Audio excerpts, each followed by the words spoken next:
Imagine you've just navigated 4,000 miles across the Atlantic, up the Thames and turned right at Brentford Dock.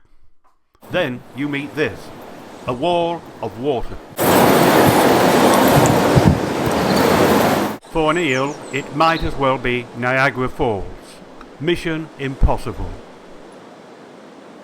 But look at this.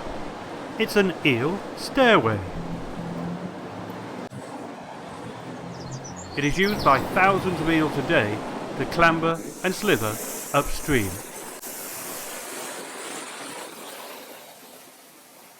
I think this will be going to have loads of eels in it. Like how many? Well, up to 3,000. I've had Really? I've had up to 3,000. How big's that box? It was quite small if there's 3,000 eels. This particular lot has overwhelmingly the largest number of eels coming through it. Okay, then we get them out with a net. Yeah. And then count them. Take them along there and put them out over there. Yeah, that's right. Yeah, but it's possibly 5 or 10 times more than other sites. Okay, I think we had 50,000. So there's a big seasonal variation. So we'll start off for the next couple of months. So there might be only, 10, 5, none, and then suddenly towards the latter part of the summer, there'll be hundreds of eels, thousands of eels. So I've counted thousands of eels. Over Where do they come from? Where do they come from? So they have a very exciting lifestyle.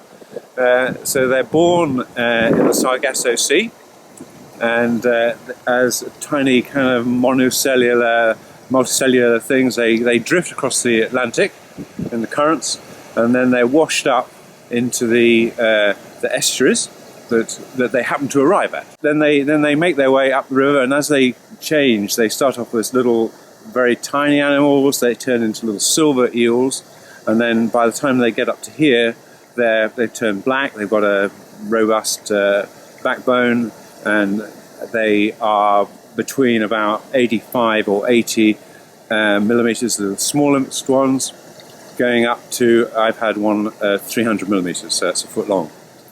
And they're quite strong when they get to 300 millimeters. They're quite hard to handle. Well, I'm actually very fond of smoked eel myself. Yeah, I mean, but not these ones. No. That would be, well, I'm not going to admit to it. No, no.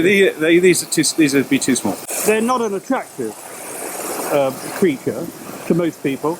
Are they attractive? Have I fallen in love with an eel? Yeah.